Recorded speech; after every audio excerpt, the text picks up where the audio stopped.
आप सबको मेरी जय मसीह की। मेरा नाम विनोद बाला है। मैं बिशप विजय मानवल जी की पत्नी हूँ और मैं एमए बीएड हूँ और इस समय मैं गवर्नमेंट सीनियर सेकेंडरी स्कूल में एक लेक्चरर की पोस्ट पर हूँ। मेरा परिवार भी यीशु मसीह को नहीं जानता था और ना कभी हमने भी प्रभु यीशु मसीह के बारे में सुना था। यीशु मसीह को जानने से पहले मेरे जीवन में बड़ी अशांति थी और हमारे परिवार में बड़ा क्लेश रहता था, बहुत लड़ाई झगड़ा होता था और जिस कारण मैं हर समय अशांत रहती थी। लेकिन बचपन से मेरी एक खोज थी कि सच्चा ईश्वर कौन है। तो आपस में पूरे परिवार का मनोमुटाव रहता था। मैं बहुत बार सोचती थी कि ऐसे परिवार में रहने से अच्छा है कि मैं मर जाऊं। तो जिन दिनों मैं बीएड कर रही थी उन दिनों भी मैं सोच रही थी कि मैं मर जाऊं तो अच्छा ही है, क्योंकि परिवार में कोई शांति नहीं, जीवन में कोई शांति नहीं। इस तरह मैं मंदिरों में जाती रही, प्रभु को खोजती रही। मसीह के भवन में जाना, वहां पर कुछ लोग प्रार्थना करने के लिए आए हुए हैं, तो हम वहां पर सारा परिवार चलेंगे इतवार को और देखेंगे, तो वहां पर आपको शांति मिलेगी। तो मैंने उसको साफ साफ बोल दिया। मैंने बोला कि नहीं, जब वो लोग अपना धर्म नहीं छोड़ सकते तो मैं भी अपना धर्म कभी नहीं बदलूंगी, क्योंकि मैं जानती नहीं थी कि यीशु मसीह कौन है। लेकिन बचपन से मेरा एक अट्रैक्शन होता था चर्च की तरफ। जब भी मैं यीशु मसीह के बारे में देखती थी या चर्च के आगे, बिल्कुल वही प्रार्थना किया जो मुझे चाहिए था।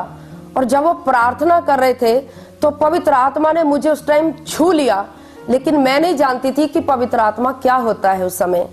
लेकिन मुझे छू गया अंदर से और मुझे तोड़ के रख दिया और मैं रोने लगी और मैं सोचने लगी कि ऐसा कौन सा परमेश्वर है जिसके आगे ये लोग प्रार्थना करते हैं और वो मेरे जीवन की हर एक परिस्थिति को जानता है। तब ये मुझे छू गया और मैंने बोला, हालेलुया, प्रेज द लॉर्ड, जय मसीह की आप सभी को। तो आशा रखता हूँ कि आप अच्छे होंगे, स्वस्थ होंगे और प्रभु में आगे बढ़ रहे होंगे। तो आज एक बहुत ही सुंदर गवाही हम देखने वाले हैं, जिनका नाम है सिस्टर विनोद बाला और ये है चंडीगढ़ से। तो ये एक हिंदू परिवार से है और ये इनके जीवन में भी ऐसी बहुत सारी परेशानियां थी, शांति नहीं थी और लड़ाई झगड़े कंग्रेस ये सब इनके घर के अंदर थे। ये शांति की खोज में मंदिर में जाते थे, पूजा पाठ करते थे, सब कुछ करते थे, लेकिन उनको कहीं से भी शांति नहीं मिली। लेकिन जब इन्होंने प्रभु यीशु मसीह को जाना तो इनके जीवन में बहुत सारी आशीषें आई और इनका जीवन प्रभु यीशु मसीह ने बदल दिया। तो किस तरह से इन्होंने प्रभु यीशु मसीह को जाना और कैसे इनका जीवन बदला, ये हम इस गवाही के अंदर देखने वाले हैं। तो इसका ओरिजिनल लिंक मैं डिस्क्रिप्शन में दे दूंगा, तो आप वहां से भी इसको चेक कर सकते हो। तो चलो चलते हैं बिना किसी देर करते हुए इस अद्भुत और अकल्पनीय सुंदर गवाही को देखते हैं।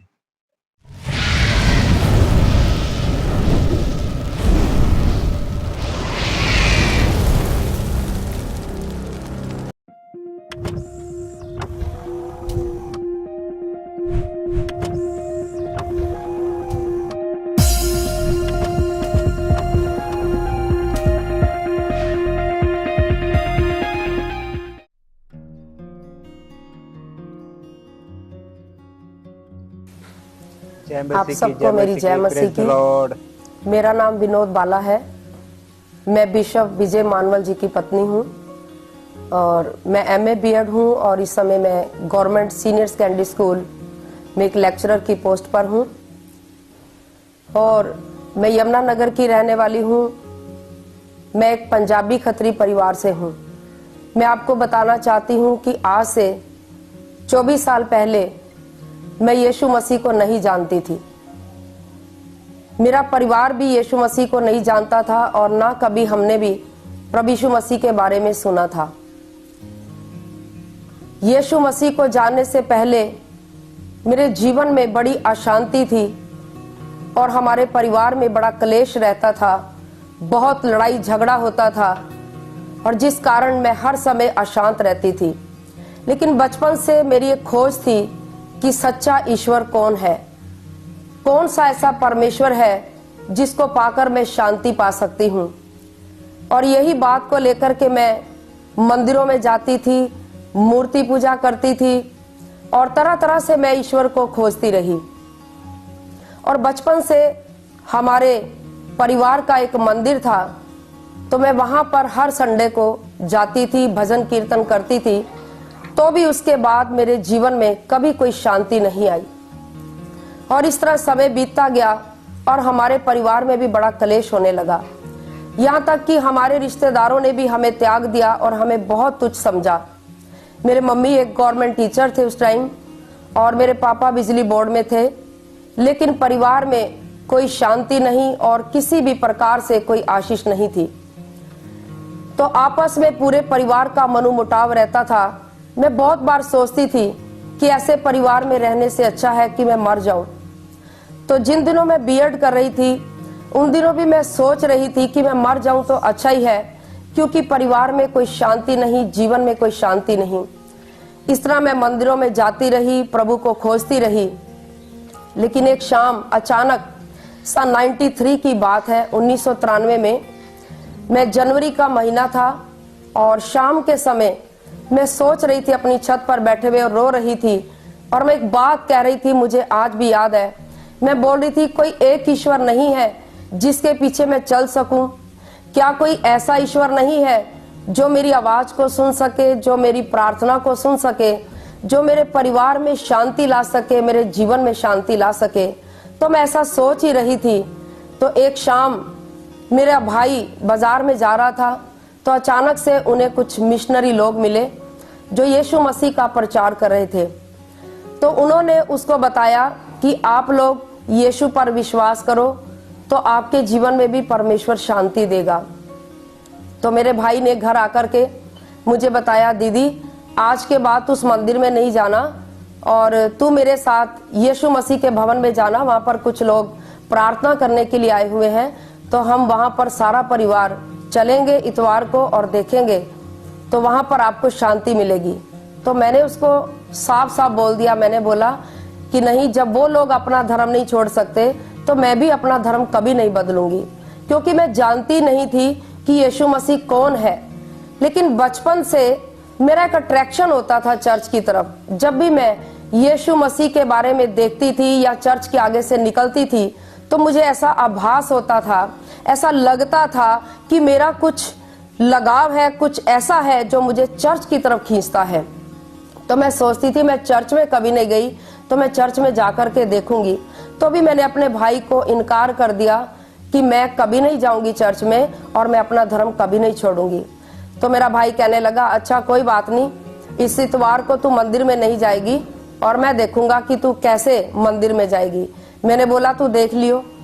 तो एक रात क्या हुआ कि मेरे भाई ने पास्टर जी को इनवाइट किया, वो साउथ इंडिया से आए हुए हैं। उनका नाम, जो मेरे पास्टर हैं उनका नाम है पास्टर कुरियन वर्गीस। तो उन्होंने बोला कोई बात नहीं भाई, आप चर्च आओ या ना आओ कोई बात नहीं, हम आपके घर आकर के दुआ करेंगे और परमेश्वर आपके परिवार में शांति देगा। तो एक शाम मेरे भाई ने उन लोगों को निमंत्रण दिया कि आप आ जाएं। तो वो एक शाम हमारे घर में आए। तो पास्टर साहब दुआ करने लगे और मैं उस समय कमरे में नहीं थी। और जब उन्होंने प्रार्थना शुरू किया और वे दुआ करने लगे और उन्होंने एक लाइन बोली दुआ में, प्रभु यीशु, हम नहीं जानते कि इस परिवार की क्या समस्या है, लेकिन तू जानता है और तूने इस परिवार को बनाया है, तो इस परिवार में शांति दे। उन्होंने बिल्कुल वही प्रार्थना किया जो मुझे चाहिए था। और जब वो प्रार्थना कर रहे थे तो पवित्र आत्मा ने मुझे उस टाइम छू लिया, लेकिन मैं नहीं जानती थी कि पवित्र आत्मा क्या होता है उस समय। लेकिन मुझे छू गया अंदर से और मुझे तोड़ के रख दिया और मैं रोने लगी और मैं सोचने लगी कि ऐसा कौन सा परमेश्वर है जिसके आगे ये लोग प्रार्थना करते हैं और वो मेरे जीवन की हर एक परिस्थिति को जानता है। तब ये मुझे छू गया और मैंने बोला, पास्टर जी, हम आने वाले इतवार को मेरी बहन का जन्मदिन है, तो हम सब मिलकर के आपके चर्च में आएंगे। तो उन्होंने बोला ठीक है। तो 23 जनवरी सन 1993 की बात है, जिस दिन मेरी बहन का जन्मदिन था, हमने पूरे परिवार ने चर्च में जाने के लिए डिसाइड किया। और सुबह 10 बजे जब हम चर्च में पहुंचे तो हमारा पूरा परिवार जब चर्च में गया तो वो लोग आराधना कर रहे थे, भजन गा रहे थे। तो मैं सोच रही थी कि ये किस प्रकार की आराधना है और ये किस प्रकार का भजन है। मुझे इतनी शांति मिल रही थी, इतना आनंद आ रहा था।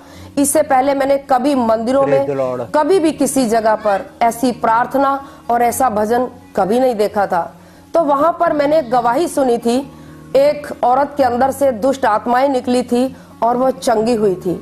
मैंने बोला सचमुच ये ऐसा कोई परमेश्वर है, और यही एक परमेश्वर है जो सचमुच लोगों के जीवन में शांति देता है और लोगों के जीवन में बड़े बड़े बदलाव करता है। तो भी मैंने यीशु मसीह को नहीं जाना, लेकिन मैं यही सोचती रही कोई बात नहीं। तो मैं घर आ गई, चर्च खत्म हुआ और हमारे पूरे परिवार को बहुत अच्छा लगा।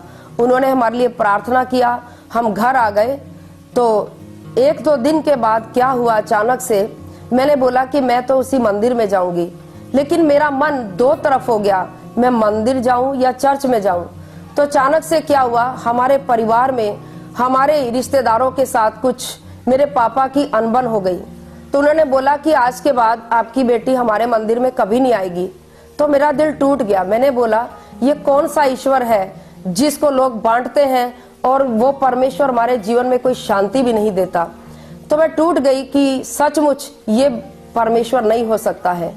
तो उस रात में बहुत रोने लगी। तो मेरे जीवन में एक बात आई और उस टाइम ऐसे लगा जैसे कोई मुझे छू रहा था। मैंने बोला सचमुच यीशु तू ही प्रभु है। तो उस रात मैंने एक निर्णय लिया कि प्रभु यीशु, मैं आज से आपको अपने जीवन में अपना प्रभु मानती हूँ। बस मैं इतना ही जानती थी। मैंने बोला कि आज से यीशु मसीह तू मेरा प्रभु है और मैं तेरे ही चर्च में जाऊंगी और तू मेरा परमेश्वर है, तू मुझे माफ कर दे। मैंने जैसे ही एक लाइन में ऐसे बोला तो उसी टाइम मेरा हृदय इतना टूट गया और मैं रोने लगी। और रोने लगी तो उसके बाद 2 घंटे तक मैं रात को 10 बजे बिस्तर पर रोती रही और प्रार्थना करती रही। मुझे नहीं पता मैं क्या बोलती रही। मैंने बोला प्रभु तू मुझे माफ कर दे, मेरे जीवन को बदल दे। और उसी समय मेरे जीवन में एक ऐसी शांति आई जो मैंने आज से पहले कभी महसूस नहीं की थी। और बाइबल में लिखा है, प्रभु यीशु मसीह ने कहा कि मैं तुम्हें अपनी शांति दिए जाता हूं, जैसी संसार देता है वैसी नहीं। तो मैंने उस रात यीशु मसीह की अजीब शांति को महसूस किया और उसके बाद मैंने ऐसा महसूस किया कि सचमुच मेरे जीवन को किसी ने बदल के रख दिया। मुझे ऐसा लगा कि मैं अंदर से धुल चुकी हूँ। मुझे एक नयापन सा महसूस होने लगा और मैंने देखा कि सचमुच यही उद्धार है, यही छुटकारा है और यही पापों की माफी है। मैंने बोला प्रभु आज के बाद ना तो मैं किसी मंदिर की चौखट पर अपना सिर रखूंगी और ना मैं किसी मूर्ति के आगे अपना सिर झुकाऊंगी, क्योंकि तू जीवित परमेश्वर है और आज से तू ही मेरा प्रभु है। और मैंने उस रात यीशु मसीह को अपना उद्धार करता प्रभु करके ले लिया। और जब यीशु मेरे जीवन में आया तो मैं बहुत खुश हो गई। और उन्हीं दिनों मुझे एक छोटी सी नौकरी मिली थी और मैं मात्र 350 रुपए की एक नौकरी पर लगी थी। एक प्राइवेट स्कूल था और जब मैं उस नौकरी पर जाती थी बहुत खुश रहती थी। तो मैं यीशु मसीह का प्रचार करने लगी, लोगों को बताने लगी कि यीशु मसीह एक सच्चा परमेश्वर है और उसने मेरी जिंदगी में एक बहुत बड़ा काम किया है, वो आपके जीवन में भी शांति दे सकता है। तो मैं जगह जगह प्रचार करने लगी और मेरे प्रचार के द्वारा बहुत लोग चंगे होने लगे, यीशु मसीह के पास भी आए। और मैंने गांव-गांव और अपने सिटी शहर यमुनानगर के अंदर भी बहुत प्रचार किया यीशु मसीह का। और उसके बाद मेरा जीवन बदलता ही चला गया। लेकिन मैंने ये बात ठान लिया था कि मैं प्रभु यीशु मसीह की सेवा करूंगी। और जब मैं 350 रुपए की नौकरी कर रही थी तो अचानक से गवर्नमेंट जॉब का एक ऑफर आया। मैंने बोला मुझे नौकरी नहीं करनी है, लेकिन मैं इंटरव्यू देने चली गई और मेरे साथ कोई भी नहीं था, ना मेरे डैडी थे, ना मैंने किसी को पैसा दिया। और जब मैं इंटरव्यू देकर के घर आ गई तो मैंने कभी नहीं सोचा था कि मुझे गवर्नमेंट जॉब मिलेगी। तो एक शाम क्या हुआ, 22 मार्च की बात है, 22 मार्च को एक क्लर्क मेरे लिए अपॉइंटमेंट लेटर लेकर के आया। और उस शाम मैं अपने घर में बैठी हुई थी और उसने बोला कि आपकी गवर्नमेंट नौकरी लग चुकी है, तो आपको नौकरी ज्वाइन करना है और आप जल्दी से कल सब कुछ करके और आप अपने डॉक्यूमेंट से लेकर के ऑफिस में पहुंच जाएं। तो मैं उसी टाइम दौड़कर अपने पास्टर जी के पास गई और मैंने बोला कि पास्टर जी मैं नौकरी नहीं करूंगी, मैं प्रभु यीशु मसीह की सेवा करूंगी। तो मेरे पास्टर जी ने मेरे लिए प्रार्थना किया और उन्होंने जब प्रार्थना किया तो उन्होंने कंफर्म किया और उन्होंने बोला कि बेटी तेरे लिए प्रभु की इच्छा है कि तू गवर्नमेंट जॉब करे और उसके साथ प्रभु की सेवा करे। तो मैंने इस ऑफर को स्वीकार कर लिया और मैं बहुत खुश थी। और जब मैं इस ऑफर को पाकर खुश थी तो 26 मार्च सन 1994 की बात है, जब ये मुझे नौकरी मिली उसी दिन मैंने पानी का बपतिस्मा लिया और उसी दिन जाकर के मैंने गवर्नमेंट जॉब को ज्वाइन कर लिया। और इस नौकरी को पाने के द्वारा मैंने प्रभु से एक बात कही, प्रभु जी जब मैं इस नौकरी को करूंगी तो ये नौकरी तेरी महिमा का कारण हो और सचमुच मेरे प्रचार के लिए बहुत सारे रास्ते खुले। तो प्रभु का धन्यवाद हो, इस नौकरी के द्वारा परमेश्वर ने मुझसे महिमा लिया और एक बड़ा काम प्रभु ने मेरे द्वारा अपनी सेवकाई कर लिया। प्रभु का धन्यवाद हो। और जब मैं नौकरी में आ गई तो उस टाइम सचमुच मैं 26 साल की उम्र की थी और ऐसे करते करते जब मैं 30 साल की हो गई तो मेरी मम्मी को बहुत चिंता होने लगी कि हम अपनी बेटी की शादी कैसे करेंगे, क्योंकि ये तो यीशु मसीह में आ चुकी है। लेकिन मेरा एक बोझ था कि मैं शादी करूंगी तो प्रभु के एक सेवक के साथ करूंगी। मैंने एक निर्णय ले लिया था कि मैं शादी नहीं करूंगी, अगर मेरी प्रभु के एक सेवक के साथ शादी नहीं हुई तो मैं जीवन भर कुंवारी रहूंगी। तो मैंने ऐसा निर्णय ले लिया। तो उसके बाद मेरे मम्मी कहने लगे कि हम तो पंजाबी खत्री परिवार से हैं, हमारी नाक बिरादरी में कट जाएगी या हमारा सिर नीचा हो जाएगा, हम ईसाइयों में शादी नहीं कर सकते। तो मैंने बोला कि जिस परमेश्वर ने मुझे चुना है, मुझे बुलाया है, वो मेरे लिए एक अच्छा हिंदू परिवार से ही लड़का लेके आएगा और मेरे लिए एक अच्छा इंतजाम भी करेगा। ये मैंने बोल दिया अपनी मम्मी को। तो भी मेरी मम्मी बहुत चिंता में रहने लगी, क्योंकि आपको पता है कि जब हिंदू परिवार से कोई लड़की प्रभु यीशु मसीह को ग्रहण करती है तो उस परिवार को एक चिंता हो जाती है कि हम किस प्रकार अपनी लड़की की शादी करेंगे। तो ये चिंता मेरी मम्मी को रहने लगी। लेकिन मेरा एक बोझ था कि अगर मैं बच गई हूँ तो मेरे भाई बहन भी, मेरी माँ भी प्रभु को ग्रहण करे। तो मैं लगातार प्रार्थनाएं करती रही और मेरी प्रार्थनाओं के कारण मेरा छोटा भाई, जिसका नाम ललित मोहन है और आजकल वो यमुनानगर में एक पास्टर है और बिजली बोर्ड में जेई की नौकरी कर रहा है।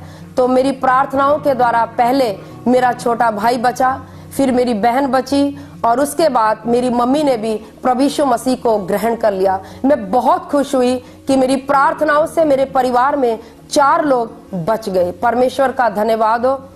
और उसके बाद मैं अपने भाई के साथ मिलकर प्रार्थनाएं करने लगी और सचमुच हम जगह जगह जाकर प्रभु की सेवा करने लगे। लेकिन अचानक से फिर मेरी मम्मी को चिंता हुई कि कैसे हम रिश्ता करेंगे और कौन मेरी बेटी के साथ शादी करेगा। तो मैंने बोला मम्मी आप चिंता नहीं करें, परमेश्वर हमारे लिए सब कुछ करेगा। तो अचानक से क्या हुआ कि एक शाम कोई रिश्ते की बात चली तो मेरे पास्टर जी कहीं पर लड़का देखने के लिए गए थे। तो कुरुक्षेत्र में एक पास्टर नारंग है, तो उन्होंने मेरे लिए 1.5 घंटा बैठकर दुआ किया और वो रो रो कर प्रार्थना करने लगे और उन्होंने 1.5 घंटा मेरे लिए प्रार्थना किया। और जब वो एक कमरे में दुआ कर रहे थे तो उन्होंने बाहर आकर के मेरे पास्टर जी से बोला कि पास्टर जी आप जिस काम के लिए आए हैं आप ऐसे ही वापस चले जाओ, और बेटी विनोद के लिए परमेश्वर ठीक 15 दिन के बाद एक लड़के को लेकर के आएगा और वो लड़का जो खुद चल कर के आएगा वो परमेश्वर का भेजा हुआ होगा और वही विनोद के लिए एक अच्छा जीवन साथी होगा।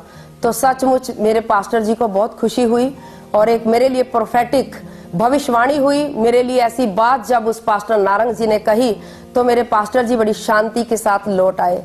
और मैं आपको बता दूं कि ठीक 15 दिन के बाद पास्टर बिशप विजय मानवल जी जब हमारी चर्च में आए, तो जब वो आए चर्च के अंदर तो उन्होंने अपनी गवाही दी और उन्होंने इस प्रकार से बताया कि कैसे प्रभु ने मुझे बचाया है।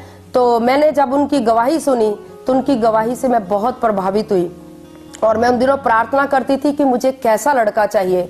मैंने प्रभु के आगे 3-4 बातें रखी थी कि जिसके जीवन में एक गहरी गवाही हो और हिंदू परिवार से हो और वो बीएससी या बीए किया हुआ हो और वो प्रभु की सेवा करने वाला और प्रभु से प्रेम करने वाला हो। ये 4 बातें लिखकर मैं प्रार्थना करती थी और मैंने देखा प्रभु ये सारी बातें तेरे सेवक के अंदर है और ये सचमुच तेरा भेजा हुआ दास है और तूने इसे मेरे लिए चुना है कि ये मेरे साथ जुड़े और मैं इसके साथ मिलकर के सेवा करूंगी। तो परमेश्वर का धन्यवाद हो, जब इन्होंने गवाही दिया, मैंने गवाही दिया, तो सचमुच उस समय इनके साथ कोई नहीं था इनके घर से, लेकिन मैंने यीशु मसीह पर विश्वास करके हाँ कह दिया। और इन्होंने बोला कि देखो हमारे साथ कोई नहीं है और मेरे परिवार से कोई भी मेरा ग्रंटर नहीं है, लेकिन मेरा एक ही ग्रंटर है और वो प्रभु यीशु मसीह है। यदि आपको विश्वास है तो आप हाँ कर सकते हैं, और यदि आपको विश्वास नहीं है तो आप ना कर सकते हैं। मैंने बोला नहीं, प्रभु यीशु मसीह से बढ़कर कोई भी हमारा गारंटर नहीं हो सकता। माँ बाप बदल सकते हैं, दुनिया बदल सकती है, रिश्तेदार बदल सकते हैं, लेकिन प्रभु यीशु मसीह कभी नहीं बदल सकता। लेकिन मैं आपको बता दूं कि उस दिन हमारी शादी की बात पक्की हो गई, और मैं आज तक ना तो अपने ससुराल गई, ना मैंने इनका घर देखा, ना मैंने इनका गांव देखा, ना मैंने इनके लोग देखे, लेकिन मैंने देखा तो केवल यीशु मसीह को देखा, और यीशु मसीह के कारण मैंने हाँ कह दिया। और सचमुच परमेश्वर ने मुझे अपने सेवक के साथ जोड़ा, और आज हमारी शादी को इतने साल हो गए हैं, और खुदा ने हमें सचमुच 2 बच्चे दिए। सुंदर बेटा कार्मेल इमानुएल जो MBBS कर रहा है चंडीगढ़ में 32 सेक्टर 32 के गवर्नमेंट हॉस्पिटल में, और मेरी बेटी लॉ कर रही है पंजाब यूनिवर्सिटी से। तो सचमुच खुदा ने मुझे एक ब्लेसड आशीषित अपना चुना हुआ सेवक दिया, और 2 बच्चे दिए, दोनों ब्लेसड बच्चे हैं। परमेश्वर का धन्यवाद हो कि प्रभु ने मुझे एक अच्छा सेवक दिया, और उस सेवक के साथ जुड़कर आज मैं प्रभु की सेवा कर रही हूँ। और परमेश्वर ने मुझे एक बहुत ही अच्छा और एक सुंदर परिवार दिया है। और मैं आपको बता सकती हूँ कि यीशु मसीह जीवित परमेश्वर है, वो जीवन बदलता है, धर्म नहीं बदलता। प्रभु यीशु मसीह हमें जीवन देने के लिए आया है, और वो जीवन को मैंने पाया है, और उस जीवन को पाकर मैं धन्य हो गई हूँ। इस प्रभु को पाकर मैं धन्य हो गई हूँ। और ये यीशु मसीह जिसके भी जीवन में आता है उसके जीवन को धन्य बना देता है, उसके जीवन को ब्लेसड बना देता है। और आज मैं यीशु मसीह के कारण बहुत खुश हूँ, बहुत आनंदित हूँ, और बहुत ही ब्लेसड हूँ। और मैं आपको बता नहीं सकती कि प्रभु यीशु मसीह ने मुझे कितनी बड़ी बड़ी आशीषें दी हैं। मैं आज भी याद करती हूँ, प्रभु मैं केवल 350 रुपए की नौकरी करती थी, और आज मैं 85,000 रुपया कमाती हूँ। परमेश्वर का धन्यवाद हो, ये परमेश्वर का अनुग्रह है। और प्रभु सचमुच आज अपने सेवक के साथ मुझे इस्तेमाल कर रहा है, और मेरा आशीषित परिवार है, और मैं बहुत खुश हूँ अपने परिवार के साथ और अपने प्रभु के साथ। परमेश्वर आप सबको बहुत आशीष दे। जय मसीह की। Praise the Lord. तो देखा आपने किस तरह से इनका जीवन प्रभु यीशु मसीह ने बदल दिया। ये प्रभु यीशु मसीह को जानते भी नहीं थे, ये ढूंढता रहते थे कि कौन परमेश्वर है, क्योंकि जो प्रभु यीशु मसीह जो सच्चा परमेश्वर उनको ढूंढता है वो जरूर पाता है, क्योंकि वचन में लिखा है कि जो कोई मुझे ढूंढेगा वो उसे मुझे पाएगा। तो प्रभु यीशु मसीह किसी का धर्म नहीं बदलता, प्रभु यीशु मसीह लोगों के जीवन बदलता है। जैसे आपने इस गवाही के अंदर सुना, लोगों का जीवन बदलता है। तो अभी अगर आप भी ऐसी परेशानी में हैं, अगर आप भी ऐसी डिप्रेशन में चल रहे हैं, परेशानियों में चल रहे, तो अपना बोझ प्रभु यीशु मसीह के ऊपर डालिए और विश्वास के देखे कैसा भला है अपना परमेश्वर। क्योंकि परमेश्वर का वचन कहता है कि परख कर देखो कि यहोवा कितना भला है। तो एक बार परख कर देखो कि यहोवा परमेश्वर प्रभु यीशु मसीह कैसा है, आपका जीवन बदल के रख देगा। तो आशा रखता हूँ कि इस अद्भुत गवाही से आपको भी प्रेरणा मिली होगी। तो मिलते हैं नेक्स्ट अद्भुत गवाही से के साथ। तब तक के लिए अपना और अपने परिवार का ख्याल रखें। God bless you. बाय।